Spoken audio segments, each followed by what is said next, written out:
feel like sometimes life is really mental. Dude, that's actually a really good name for a podcast.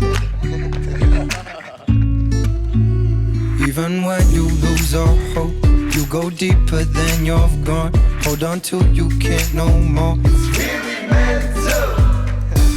You kind of get what you wish for and you make your passion your full-time job, but then you might lose that outlet. So I think it's really important to kind of maintain those and keep those in your life. Hey everyone, welcome back to Really Mental, where we want you to know no matter who you are, you're not alone. Today we are welcomed with two amazing guests, Nicole McLaughlin and Gab Bois. Nicole is a designer focusing on upcycling, and Gab Bois does object design and photography. And we're going to be talking to them about creativity and how to follow your passion. If you enjoy this episode, please follow, like, subscribe, and follow us on socials at Really Mental Podcast, and be sure to give us 5 stars on any different platform that you're listening to. I wanted to ask you, Will, how have you been able to find your true passion? Yeah, I think through a lot of trial and error. So for me, even just getting into music, I started off as a DJ, and I started doing that to make money, and also because I wanted to be in control of the parties. And from there, it started a whole journey for me. You know, I dabbled in creating clothes and a lot of little things like that. You know, none of them were crazy, big success things, but it just gave me lots of practice of figuring out what I liked about certain areas. For instance, with clothes, I realized that I was happy designing it, but when it came to selling them, I did not have, the drive to handle all the marketing and stuff. So I think through that, I sort of learned to cater and I guess progress on my journey of finding what I really enjoyed doing. And that's the advice I give a lot of people, is just to really be open to experimenting with things and following your heart of the starting place. And I think that from there, you'll be surprised where you end up. From doing music and being in the music industry, I dealt with a lot of mental health issues. And from that, we've started this podcast, Really Mental, and have a radio show with Amazon on AMP. So that is never something I thought I would be doing, but from the experimentation, it worked out. How did you kind of decide that you wanted to do all these things? Was there a northern goal and star that you had? When I was 14, I just wanted to be something. And I think that came from almost a self-worth thing, in high school, wanting to sort of know my place in the world. That changed eventually when I was 18, 19, and when I struggled with my own social anxiety and depression. And it really became about wanting to create a community where people could feel less alone. You know, for Really Mental, we want you to know no matter who you are, you're not alone with what you're going through. And that sort of became my purpose that I wanted to follow. So everything off of that since then has sort of related to that and fed that. I'm really excited to get into this episode with Nicole and Gab. They're incredible designers, freelancers.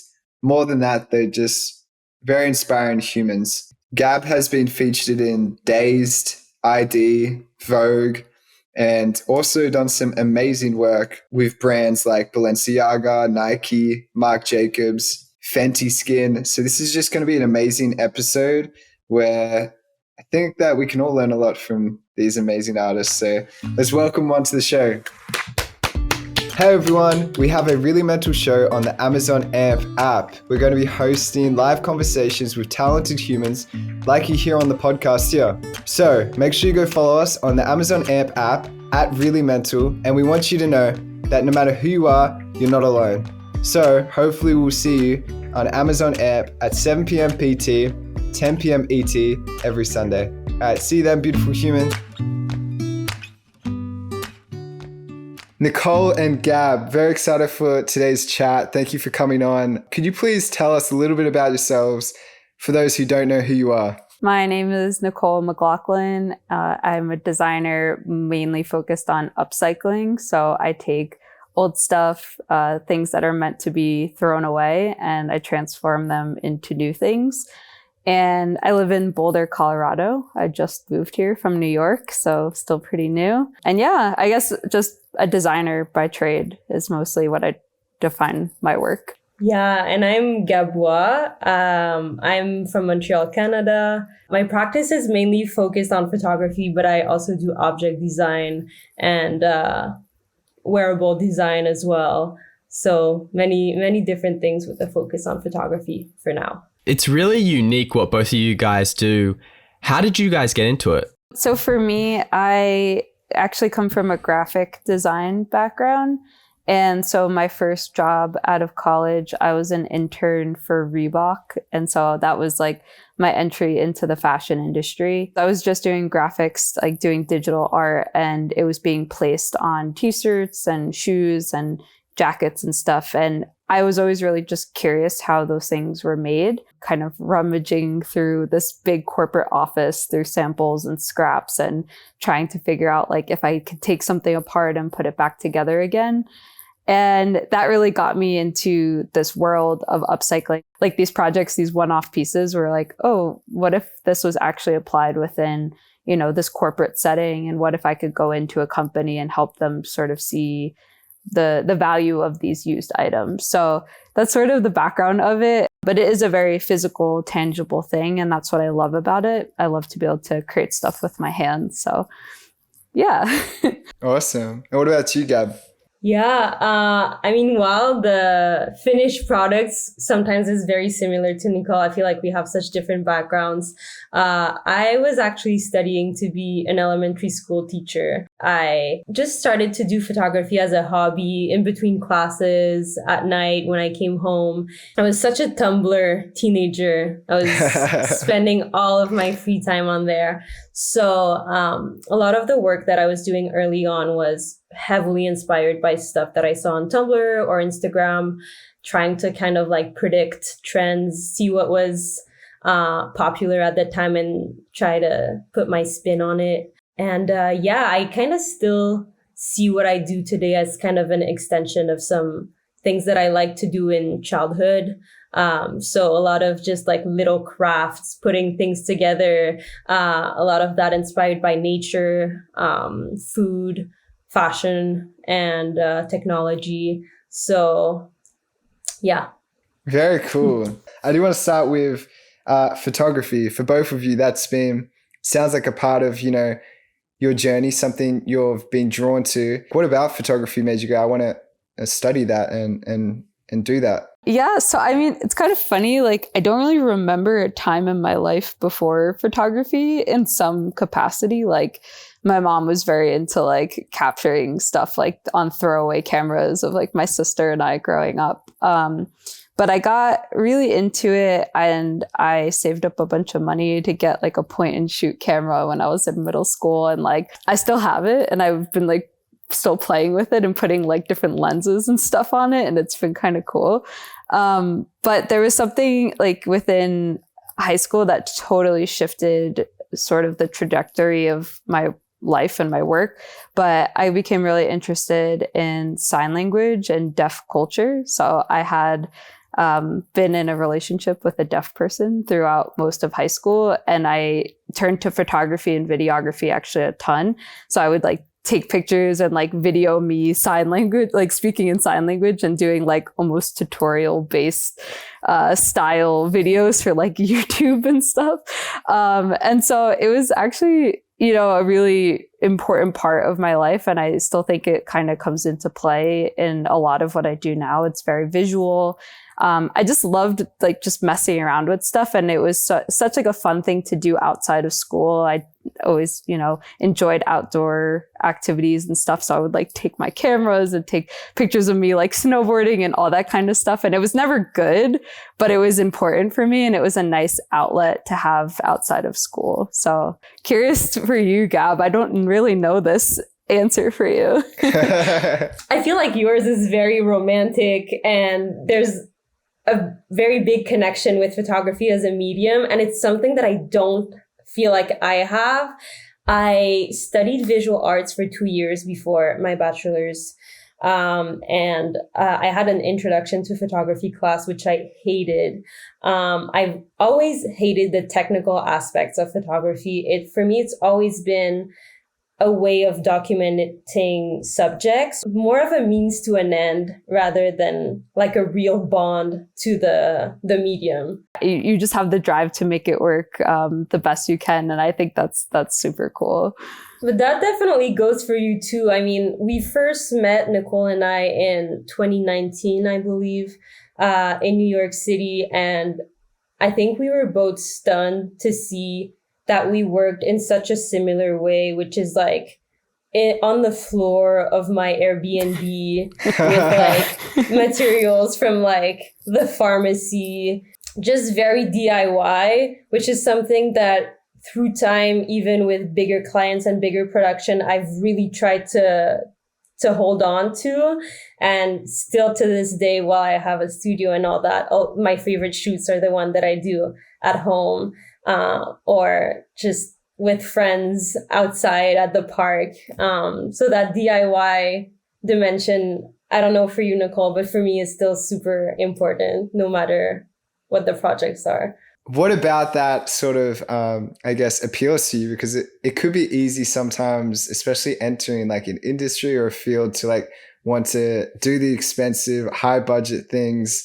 There is something that is so authentic and appealing about the DIY approach. So what was it for you that got you into even taking that approach in the first place? I think for me it was because it was accessible. I started when I was still living with my parents in my teenage bedroom with their point and shoot camera that they had to shoot vacation photos.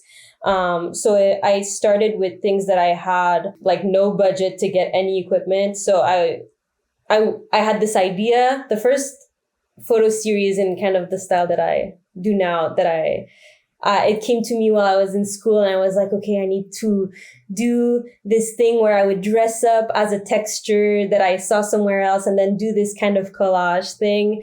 So I used like old fishnet stockings that I had and put it on my head, and then went and shot this white fence that looked kind of like a fishnet stocking to put in the background. So it was really more out of necessity than anything. I wanted to get it out, and I needed to do it quick because I tend to lose interest if it takes too long. So I wanted to focus on ideas that I could work on right away. And what about you, Nicole? Yeah, similar. It was definitely more out of necessity. I started doing this with like no skills, no sewing machine, any of that. And so I just kind of worked with what I had. And I was living in an apartment with like 3 other people in this like really small space right after I graduated. And I was just trying to use up things around the house. And that's how like my upcycling journey started. It was like the scraps at work and then come home and like take whatever was in the recycling bin or like, my own closet or that kind of stuff and try to work with it. What does creativity mean to you? Will, why don't you go first? Now it's on me. I think creativity, I think everyone is creative. And I think that to break down that word though I feel like it's as simple as expressing yourself. And I think that goes towards, what you wear, like out in public and, to music, which is for me where I express myself. And yeah, I really just think it's a form of expressing, I guess, your internal world. For me, I think it's problem solving. I don't know, like, okay, cool. If that's maybe more of a personal answer, I guess, of what I think creativity is for me, because I approach things in a mindset of like I said, resourcefulness, but also like my job is very much problem solving. Like I have X amount of material that I don't know what to do with. And then it's trying to figure out like, how do I maximize this? What can I do with it? And it almost becomes like problem solving. And I find that those are the things I gravitate towards the most in my life. Are like my favorite sport is rock climbing. And to me, I think it's a very creative sport because you're problem solving while you're doing it. So I don't know if it's probably the same for everyone. I think sometimes creativity is like an outlet, so you don't have to problem solve. But for me, like I seek that out. That's so interesting. And that's like widened my perspective. So I love that you mentioned that. What about you, Gab? I see you're smiling over there. Does anything come to mind? It's a hard question. It really is. I agree. I like to see it as also solution oriented, and it's often really associated to art industries. One of my best friend is a teacher, and she's one of the most creative people I know, just in the way that she teaches her students in super non-conventional ways. And another one of my close friends works in tech and is super appreciated in his field for all of the creative coding that he's doing for variety of clients. So I find that creativity is everywhere you look. So it takes many different forms, but I really appreciate the solution aspect of it. But how about you, Harrison? I think it's a mix of all three to an extent. I think that for me, creativity is expressing myself. But then I also think that feeling free and being able to trial things, like I can just put something down. I don't know where it's going to go, but like it'll just become something and I don't mind what it's going to become, but I'm happy to just start it and see where it ends. So kind of like walking aimlessly for me a little bit, it has to do with creativity for myself. Like there's no end goal, but I know that something's going to come out of it, but I don't know what that is. I do a lot of things and I need to figure out what my passion is of like one or two things that I can be great at. You know what I mean? Because I kind of do quite a lot of different things here and there. Can you run through what you do for both Nicole and Gab and the people listening too? We have the podcast. Model is like the main job. Also at university, and I also have a clothing brand that like so many we're doing things as well. So like I'm doing quite a few things, but I'm trying to like condense things down a little bit and figure out like where we're going with everything and what I'm doing from a personal perspective. If you have a lot of different passions, which is something that I'm figuring out, how do I know which one to pick? I don't know which one I love the most or which, you know what I mean? It's not as like linear of just one thing. I love that you're bringing that up. I wanted to frame that in a question too, because I think I'd be interested to hear as well. How did you manage that period that Harry's talking about of like fully dedicating yourself to like, okay, I'm really going to go for this? Gab, what was it for you that pushed you to really like pursue that? Obviously like you had the followers and stuff, but there must have been that period where it's that awkward step that you're taking out.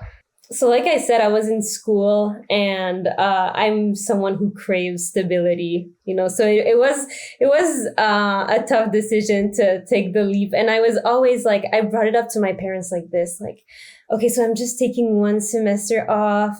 I just want to see how it goes. And if it doesn't work, I swear I'll go back right away. Like, and I truly believe that. I was like, you know, just I'll try it out, but I almost thought like, it's just a phase and people will move on and then I'll go back to school and then just go back as business as usual. It's something that really made sense to me deep down. And it's silly because, you know, I make flower cakes and orange bras and people can say like, oh, how does that make sense deeply for you? But it is kind of like what I've always loved doing as a kid. So it makes sense. It brings me joy and it connects me back to that childhood innocence and pure joy. So it is kind of therapeutic in that sense. So I think having that as almost like a healing process, as well as a job, is something that definitely helped make that decision. I 100% agree. I think that's like the best answer. And I think it's great that you have more than one passion. I think being a passionate person and, you know, trying to figure out that, you know, which one is superior than the other is like the best part of it, because it's like you get to explore everything. And I think it's also something beneficial is to have those other passions. Like if you do like painting, but you end up pursuing more modeling or something, that it's nice to have something outside of that main thing. You know, I think Gab and I both talk about this. So it's like you kind of get what you wish for and you make your passion your full-time job, but then you might lose that outlet. So I think it's really important to kind of maintain those and keep those in your life. And a very similar thing where it was like, I worked my day job and I was doing all the stuff I'm doing now, I was doing like as a side hobby, and I was doing it at night and on the weekends, and I was exhausted, and I was like, all my brain cells went towards my day job, but I would still like reach into me and like pull out this sort of creative energy, and it was coming out in very weird forms. And I did both until my personal stuff felt right and I had to pursue it. And I was the same mindset where it was like, you know what, this is what I'm going to decide. I'm going to make this decision. And if anything, I could go get another job in a company again. Like, I'm sure it'll all work out. And I think that's just kind of how you have to approach it. But don't limit yourself. Let those things sort of happen naturally. Because at the age that I'm assuming you guys were similar age. Like, I'm 20 now, so I'm kind of like been out of high school for 2 years, and I'm like, okay, at uni, everyone's going to be graduating soon. Kind of need to figure out what I want to do because I don't really know exactly. I'm kind of doing a lot of different things. Kind of need to get my shit sorted in a sense. Were you guys feeling that similar type of thing when you were around that age, or have you felt that type of thing? And how did you kind of deal with those feelings? Oh my gosh, so much pressure that at that age, it's crazy. So much decision making is put on a young person, like out of high school, to like know what you want to study and know where you want to be. And like, you know, all the people, like there's these like freak anomaly people around you that are like doing so well. And you're like, how are you buying a house? Like, I don't know, things like that. It's like, it's so easy to compare yourself to that too. And it's like, fuck, like you guys are really like just shining stars. But I think it's okay to not have that feeling, like to not have it all figured out. I think there's something really special about like giving yourself the grace, being a little disheveled, being like trying things out and not fully knowing, and know that like you have plenty of time to be able to do it.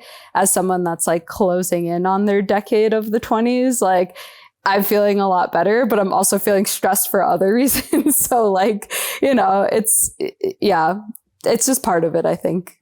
Gab, any thoughts on that? I'm 25, so I'm right in the middle. I agree that it's definitely a transition period. I was at 20 years old, I was still in university doing my bachelor's, and still I was doing Instagram, but I was still trying to place things and didn't have like a narrow path at all. And something that I've been learning about uncomfortable situation which I feel like transitional periods are always uncomfortable. Try to sit in that discomfort as painful as it can be.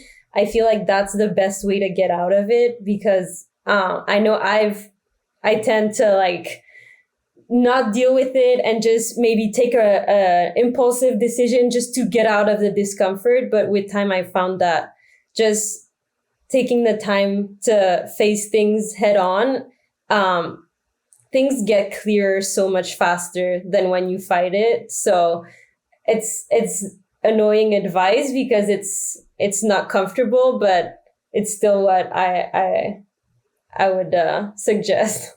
Also, knowing that you're 20, definitely don't feel like you need to make a decision on what your passion needs to be. Like, honestly, at any age, like this goes for like someone that might be listening to this that's like much older than all of us. Like, it's okay to like pivot and change your mind at any point. Like, I think it's become so instilled in us that we have to like pick one thing and be really good at it and stick with it forever. And it's like, that's so unrealistic. Not only are you trying to figure out like your career path, but you're also trying to figure out like who you are as a person when you're in your 20s. So it's like, I've had kids. I've like tried to close that chapter of my life. I can kind of focus more on like my passions and really get good at them. Like, that's so cool. I love that. Yeah. How did you find that North Star? Like, how did you figure out what your North Star was? It felt right. Like when I was making stuff and when I started to like create these projects, it started very much of like a design exploration process kind of thing. But the thing that kept making me come back to it was the fact that I was able to use up this stuff that was like literally in a trash can. I think it was like a thrill almost to be able to use something that was literally trash. And I think learning the behind the scenes of like how the fashion industry works made me angry, and that sparked like a fire in me to be able to create around that. I still design very much for like fun and purpose and, you know, all the glamorous things that come with design. But I think the background of it all, and the thing that's always in the back of my head is like, is this sustainable? Like, how is this contributing into the fashion industry? Is this a solution to a problem in some capacity? I'm a one-of-one designer, so I don't have a line. I don't have like a collection of stuff. And that was a very conscious decision, like from the beginning. From the beginning, I could have taken maybe that check and like ran with it and made a line and scaled this to be some crazy thing. But that wasn't really the goal with it in the beginning. It was very much just like me sort of learning how to design and make stuff. So I've kind of kept that mentality. And like I said, things have grown. I've gotten really amazing opportunities along with that where there has been product involved. But that sustainability being like the inspiration, the North Star throughout the whole process. For me, when I hear about sustainability and where it's going, I'm always curious. And of course, it's all positive things. But my question is there a scenario where at some point we can get fast fashion affordability translated in a sustainable setting? Or is that just polar opposite that can never coexist? It is a super, super good question. And in my very optimistic brain, I think it can, but everything needs to change. And with that, it's more of like the way that we consume. We have to transition to a slow fashion model, because right now, like, I think fast fashion in terms of like just the speed of it can't be done ethically. There could be a way that things could be created fast and put the fast fashion term on it without compromising on like how workers are being treated, how things are being shipped around the world. And I think a lot of our answer lies within already made materials. And that's where I find that upcycling and finding these secondhand things, it's money, it already exists, and it's just finding some type of waste diversion. So creating some type of model where it's like all that fast fashion clothes that, you know, was cost no money to make and is now, you know, composting in a landfill that will take 500 years. Can we bring that back? Can we keep that same fast model to keep people's interest involved in it, but not compromise on quality? And most importantly, not compromise on how you're treating workers that are making it. Would that look like basically making the new clothes from the old clothes that haven't been bought or sold and are just going to get thrown out? Like you'd use the old clothes that are in the landfill or composting away, you'd get those out, refiber them, I don't know what it's called, and then you'd use those to basically make the new clothes that they want in fast fashion again. Is that what it would look like? Or that's one silo of it for sure. I mean, there's a vetting process. There's a lot of like things that need to go into that, because it's like, who does that, you know, how do you localize that so you're not shipping stuff all around the world and contributing to waste that way? There's a lot of like gotcha moments anytime you talk about this, because people will always try to find a way to like poke a hole in it. But yes, I think that's definitely a solution, but also thinking about the stuff that never even sees the floor for a lot of these fast fashion brands, where it's like they make something that had like one defect on it. Or the thing I see the most is like boxes that are sitting in warehouses that had like security tags on them that created like a small hole in it, and the whole box gets trashed. Like, insane to me. And the thing that brands, it's like, it's really sad and it's unfortunate, but it costs them more money to have that box in a warehouse than it would be for them to send it off to get burned somewhere. So it's gross and it's icky. And it's like, what can you do with that box of 2,000 t-shirts that are just sitting there because they couldn't be sold because the box got water damage, you know? So I think that's one way to look at it. And then also, like you said, kind of stopping those fibers before they end up in a landfill. There's a lot of moving parts, and this could become a sustainability podcast very fast. I know, I'm like so interested. I feel like, and also I could get very preachy, so I'm trying to save you guys that. No, it's good because I can tell you're really passionate about it as well. This could be like a huge answer. How did you come across this as like a real passion for you? Like, was there a moment when you were like in a factory where you realized this was happening, or where did that take place? A bit of everything. I mean, I have had the fortune of being able to travel overseas and go behind the scenes in a factory. And I've seen very great factories where people are treated fairly at face value. Like I said, you don't always know what goes on behind closed doors. But then I've also seen factories that they're not even trying to hide it. And it was really, really daunting to see that at like an early age. So for me, samples, this is where my love of all this stuff started, with samples, which if you're not super familiar with in the fashion industry, before it comes out with the final product that you see shiny and in the store, there was many rounds to get to that final piece. So especially my specialty at the time was in footwear, where a Nike shoe could have 5 rounds of samples before it gets to that last piece. And a sample for a shoe is a half a pair of shoes. It's not the full pair. It's one shoe. And there's a couple programs that have donated samples for amputees. And there's a couple of programs like that have definitely helped with it.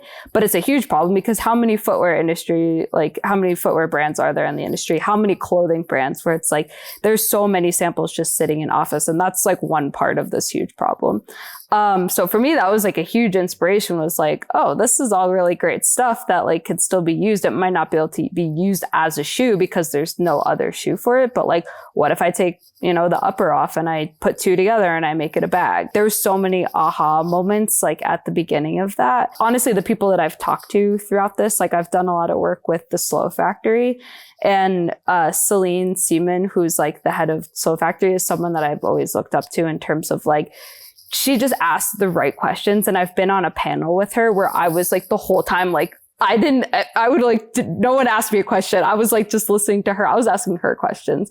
And so being around people who are so like embedded in this industry and learning from them has just sparked like this crazy interest for me. But like I said, a lot of people are very dark and very like not super, like the future is not bright to them. And I just want to try to reframe that in the best possible way. That's so interesting. I always love hearing like what drove that passion, or like that moment when they started being like, hey, this is not okay. So I appreciate you sharing that. No, I mean, I appreciate you guys letting me get spicy for a moment. I got like hot wearing this. I was and that's why I think, Gab, you and I always talk about this. It is like asking, for us, it's asking the right questions. And Gab does the same thing when working with a company or working with a brand, just learning more about what they're doing. And like I said, like they might not always have all the right answers to things, and that might not always stop you from working with them, but it's how can you come together to do a collaboration that will make a difference in a positive way in any aspect, not just sustainability, but design or etc. I wanted to ask, to wrap us up, Gab, for you, what does a great 12 months look like? I'm coming out with my own wearable product line that's supposed to take place in the spring. So that's like my big excitement of the moment, because I've been doing photography for 7 years now and I love it still, but I've been really craving that 3-dimensional aspect in my work that often I don't get with photography, because even if it's photographing 3-dimensional subjects, a lot of the time, unlike Nicole, for me it's ephemeral, because it's sometimes with fresh produce. Well, a lot of the time with like foods that I eat afterwards. So it's like I can't eat them forever. You can't sell that to someone if you're eating it. No, exactly. As much as I would like it to just freeze it and keep it like that. So this has been like 2 years in the works. So it's been very, very exciting to work on. And the process is even better than the excitement of the final result. I've just learned so much through it. And that's like my big thing. But of course, I have a bunch of other really exciting satellite projects, personal and commercial exhibitions and talks that are coming up, and it's always nice to know that people are interested in what you do, and it's always it always comes as a surprise, because it's like still feel like the same person who was doing it in my teenage bedroom. I hope for myself a lot more of that in the next 12 months, and that's what it looks like for me. That's so cool. What about you, Nicole, as well? it's kind of an interesting next year ahead. I do a lot of workshops. That's sort of something that I've loved to focus my attention on, is teaching and putting all that passion I just spewed at you guys like 5 minutes ago into a physical setting, and hopefully teaching young people or people who are interested in upcycling the tools of how to create these things and how anyone essentially could do it. And we all do it in our lives in some way. So I have quite a few workshops and talks coming up throughout the next year. A bit of travel should be really fun. Really excited for all of that. It's really inspirational to be able to get out and kind of see different places and, come back feeling excited and inspired about that. Like I said, I just moved. So I'm discovering a new place. So that's been really cool so far, like just exploring, doing a lot of climbing and biking and stuff. So getting inspired by nature. And I'm getting married next year, so that'll be cool. What? Let's go. Yay. So congrats. The next 12 months are actually going to be a lot of like wedding planning for me. So oh my gosh. Not so much working, but another stressful venture in my life, but it'll be fun. That's going to be another job, but it'll be worth it because that's huge. Yeah, it'll be good. Congratulations. Thank you. And so is Gab going to be at the wedding as well? Of course. What? She's literally at the top of my list. What? Oh, there you go. Nice. My question, who's designing all the stuff for the wedding? Oh. Actually, that's such a good question. So everyone's like, so your dress is going to be made out of old napkins. Like, oh, you must be saving all your stuff for this wedding. Yeah. Trying to find some interesting, sustainable solutions for certain things, because a wedding could be very wasteful, especially because I'm from New Jersey and I don't have a small family. So there's a lot of people to like feed and like house and all that kind of stuff. So I'm learning. It's a whole other industry besides the fashion industry, but there's sustainability aspects of everything. But starting with like invitations and all that, I'm like, can I get creative with like how I do the paper? Can I make the paper? So I don't know. All old scraps from my bins, just like yeah, exactly. You just write on it. Yeah. After hearing that, like, there are two things that came to my mind. One, I'm like, if you did fully commit to that, that'd be so awesome and also like take so much time. And then two, I'm like, damn, I want to go to this wedding if you're going to be doing that. Like, how am I going to invite? Oh this is God. cool. I know. I feel like I need to like live stream the wedding of like everyone's like take back program. Everyone like brings a piece of clothing before they leave or something. And then I turn it into something new for you. So maybe like it could be like a Netflix thing. I like actually watch that. Now you're turning into a business world. It's just a wedding. Okay, so how are we going to fund this? Like, what budget do we? Get a brand on board to sponsor it. Sponsor it. Oh my God, that's like actually my worst nightmare. No, but you did like just like a super generic brand. We're not going to throw shade on here, but like I feel like that'd be so funny, just like super commercial. Like, oh my God, all of a sudden my wedding's like a Gap commercial next year. Yeah, I know. Oh that's God. awesome. Thank you so much for your time, Gab and Nicole, and for life coaching us and being amazing mentors. Yes, thank you for your advice. Thank you for having Thanks for having us. This is so fun. All right, so that was an amazing episode with both Gab and Nicole. I feel like there were so many takeaways, and I also really enjoyed hearing about sort of the freelancer side of things because, you know, part of this podcast is we want to give you all blueprints for growing up, and sometimes that means following a path which isn't the norm, say coming out of high school, college, and Gab and Nicole have, you know, really done amazing and have walked their own unique path that isn't the 9 to 5, as we were speaking about. Harrison, for you, how did you find the episode and what was one of your takeaways from it too? I personally loved the episode because I do love Gab and Nicole's work just from a personal level. I think that for me, it was really helpful to talk to people who are in the creative field and get an insight into their process in their life and how they kind of chose their passions and were able to be successful with that. And I think my biggest takeaway was connecting your passion to your childhood, because when we're children, we do things that we love and we don't think about the rest of the world. We don't have any inhibitions or anything like that. So going back to that place and kind of working backwards to find your passion again. If you loved dancing as a kid, go try dancing again. If you loved painting as a kid, go try painting. If you loved exploring, go try exploring. I think for me, that was a really big thing that opened my eye up, because I always think that I worry about, if you do a certain thing, you won't make a certain amount of money, but it's not about that at the end of the day. And what they were saying is you can be successful in anything you're doing. You just have to link it back to your passion as a child and what it enlightens in you as a person today. I think that was my biggest takeaway overall. Yeah, definitely. And when it comes to the transition period coming out of high school and say college into the world, when it comes to your career and purpose as a person, again, I feel like that is something that not enough of us as young people speak about. So for you, Harrison, did it help hearing those sort of perspectives from Gab and Nicole? Yeah, definitely. I think it helped me a lot, even because I am in that stage at the moment where I'm kind of transitioning. A lot of people are getting more corporate jobs. I want to stay more in the creative field, but it's kind of like this delay where people are getting initial salaries straight away. And when you're trying to achieve something different to the standard of going to university, getting a job and stuff like that, then you're going to have a different path than the standard path. And I think that's what I realized as well by hearing their stories. And it's not as linear as I expected it to be, which is okay. And it's not a bad thing. Everyone's kind of on their own pathway and their own timeline. And I think people need to remember that when they're coming out of university or school and wanting to achieve a bunch of things. Yeah, 100%.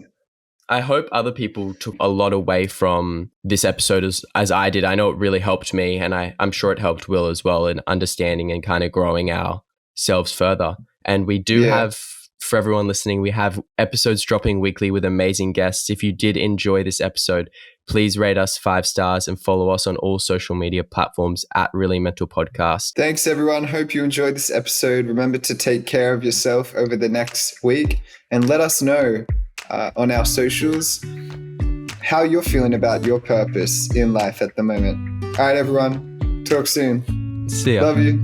Even when you lose all hope, you go deeper than you've gone. Hold on till you can't no more. It's really meant to.